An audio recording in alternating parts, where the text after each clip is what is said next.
여러분 안녕하십니까? 연애가 어려운 남자 김연어입니다. 얼마 전 한 사주 카페에 다녀왔습니다. 한 2년 전에 방문했던 곳에 또 다녀왔네요. 예전 결정사에서 만났던 여자친구랑 갈등을 겪을 때 어떻게 하면 좋을까 고민하다가 갔었거든요. 그때는 사주를 보시는 분이 저나 제 상황에 대해서 잘 맞춘다고 생각했었습니다. 제 마음을 정리하는 데 도움도 되었고요. 그래서 이번에도 인생에 고민이 많아서 이것저것 여쭤보기 위해 찾아갔었습니다. 근데 이번에는 뭐랄까 약간 저를 떠보시는 느낌이 들더라고요. 보통 사주 카페에 가면 사주 해주시는 분이 제가 처한 상황이나 과거에 대해 잘 맞추시면 신뢰가 가잖아요. 근데 저한테 여자 만나는 게 힘드셨나 봐요. 학력이 좀 높으실 수도 있겠어요. 이런 식으로 눈치를 보시며 약간 저에 대한 정보를 캐고 거기에서 힌트를 받아서 이야기를 펼쳐나가는 느낌이 좀 났던 것 같습니다. 물론 사주 자체는 제가 똑같은 생년월일을 말하다 보니 2년 전도 지금도 비슷하게 얘기하시더라고요. 그래서 무슨 법칙이 존재하는 것 같기는 한데 이번에는 뭔가 제 고민들에 대해서 날카로운 조언을 해주지는 못하는 느낌이 들어서 돈이 조금 아까웠던 것 같습니다. 역시 힘들어도 제 미래는 제가 개척해 나가야겠습니다. 나는 솔로 24기도 재미있게 봤습니다. 24기 영식이 유명하더라고요. 좋아하는 여자 앞에서 자기의 넘쳐나는 감정을 컨트롤하지 못하는 모습이 많은 사람들의 질타를 받은 것 같습니다. 저도 소개팅을 할 때 물론 24기 영식처럼 그렇게까지 하지는 않았지만 제 감정을 절제하지 못하고 상대방을 부담스럽게 만들었던 기억이 떠올라서 조금 부끄럽더라고요. 얼마 전에도 친구들이 나는 솔로 나가보라고 얘기를 하던데 혹시라도 저도 모르는 안 좋은 모습이 카메라에 박제되어 버릴까봐 그게 겁이 나기도 합니다. 제 신상을 모든 사람들이 알게 되니까 그것도 겁이 나고요. 신상에 대해서 얘기하다 보니 몇 년 전에 스카이피플에서 한 방송국 PD랑 매칭되었던 게 생각이 나네요. 매칭이 되고 카톡으로 이름을 밝히며 인사하고 즐겁게 대화를 나누다 보니 그 사람에 대해서 궁금해져서 네이버에 그 사람 이름을 쳐봤습니다.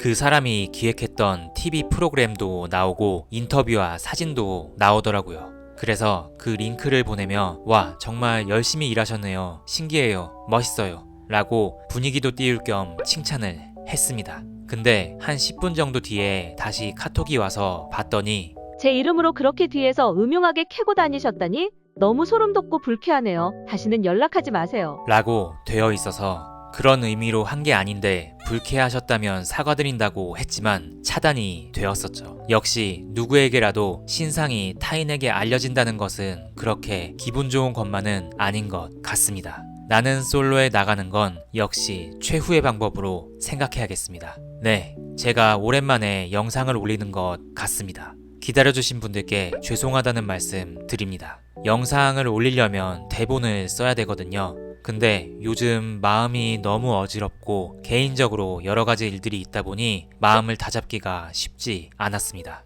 그 일들에 대해서는 기회가 될 때 나중에 차차 풀어보도록 하겠습니다. 또 회사 일도 바빴습니다. 하루는 윗사람들을 제 차에 모시고 지방 출장을 다녀왔습니다. 제 옆자리에 상무님을 태웠는데요. 히터를 세게 틀어서 그런지 창에 습기가 찼습니다. 근데 상무님이 갑자기 연호야, 창문에 이게 뭐냐? 라고 하시더라고요. 조수석 옆유리 창문을 본 저는 깜짝 놀랐습니다. 김기준 개새끼. 창문에 상무님의 욕과 함께 너무나도 적나라하게 그려진 남자 성기가 그려져 있었기 때문이었습니다. 너무 당황해서 식은땀을 흘리며 습기 제거 버튼을 긴급하게 눌렀습니다. 제가 한 게 아니라고 하고 넘어갔지만 상당히 아찔했던 경험이었습니다. 나중에 알고 보니 그 전날에 제 차를 탔던 팀 동기가 장난으로 창문에 손으로 글자를 써놨고 다음날에 창문에 습기가 다시 끼자 그 글씨가 다시 드러나게 된 것이었습니다.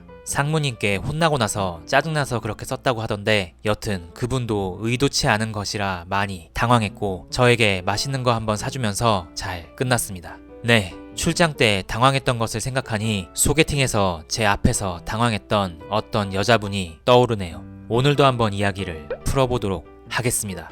꽤 오래전 당시 은행에 다니던 제 대학 동기가 소개팅을 시켜줬습니다. 여담으로 이 친구는 20대 중반에 1살 연상의 대학교 선배와 결혼해서 벌써 애가 중학생이라고 하더라고요. 돌아보면 나이가 젊을 때 좋은 사람이 많았는데 일찍 결혼한 사람들이 대체적으로 괜찮은 사람들과 결혼해서 행복하게 살고 있는 것 같습니다. 정말 부럽네요. 다시 이야기로 돌아와서 소개팅녀는 당시 20대 후반이었고요. 엄청 마른 중견기업 회사원이었습니다. 강남의 한 브런치집에서 커피와 샌드위치를 함께 했죠. 솔직히 저는 하체가 튼실한 스타일을 좋아하기 때문에 하체가 마른 그녀를 보자마자 제 스타일이 아니어서 그냥 편하게 얘기하고 있었습니다. 하지만 그 여자는 저에게 호감이 있었던 것 같습니다. 이렇게 공부 잘한 사람 처음 만나봐요. 호호. 제가 네, 아니에요 하면서 어색해하자 어머, 부끄러움 타는 거예요. 크크. 와, 귀엽다 연어씨 크크. 현영 목소리, 데시벨 높은 목소리로 엄청 떠들었습니다.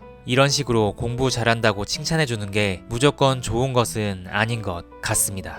적절한 칭찬은 괜찮지만 부담스럽기도 하고 이건 약간 뭐라고 얘기해야 될지 모르겠는데 너무 여자 자신의 처지와 비교하면서 얘기하면 반대로 여자가 공부 못하는 것이 확 느껴지고 없어 보이는 것처럼 느껴질 때도 있었습니다. 그런 관심이 조금 부담스러웠고 마음이 더 쪼그라들었습니다.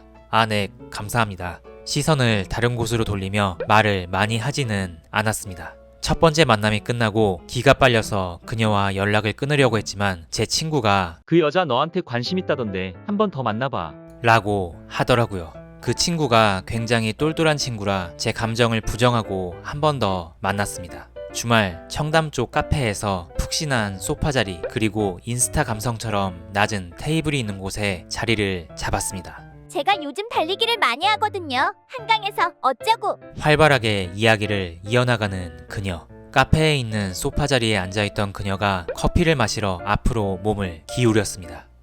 그녀가 몸을 기울이니 그녀가 입고 있던 헐렁한 원피스가 뜨면서 그 사이로 가슴이 다 보였습니다. 말라서 볼륨이 아예 없는 줄 알았는데 생각보다 커서 깜짝 놀랐습니다. 저도 모르게 벙찐 표정이 되었습니다. 그녀는 저를 보더니 또 자연스럽게 수다를 이어갔습니다. 그러다가 또 커피를 마시려고 앞으로 몸을 기울였고 안 보려고 해도 자꾸만 눈이 갔습니다. 한 5번 넘게 그랬던 것 같은데 그럴 때마다 뭔가 당황한 표정을 숨길 수가 없었습니다. 땡땡님 가슴 보여요 이러기도 좀 그렇고 말입니다. 솔직히 얘기해서 저도 30대 초반의 남자다 보니 두근거린 건 사실이었던 것 같네요. 나중에 친한 친구에게 이걸 얘기하니 야, 그 여자가 일부러 그런 거야. 100%임. 라고 하던데 맞는 말인지는 모르겠습니다. 그 여자가 고개를 숙이면 자기 가슴이 보이는 걸 몰랐을까? 그리고 제가 당황한 걸 몰랐을까?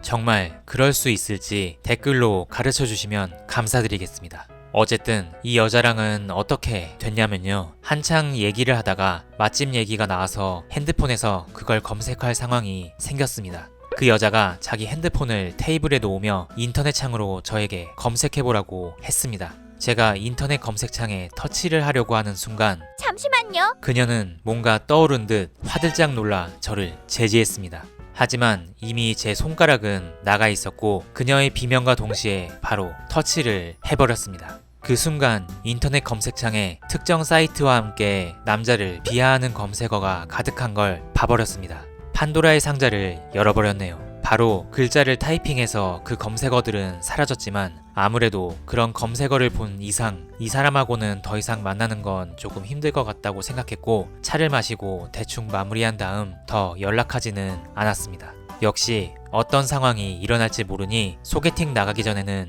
핸드폰 어플이나 검색 기록을 정리해두는 것을 추천드립니다. 오늘 영상은 여기까지입니다. 모두 행복하시길 바랍니다.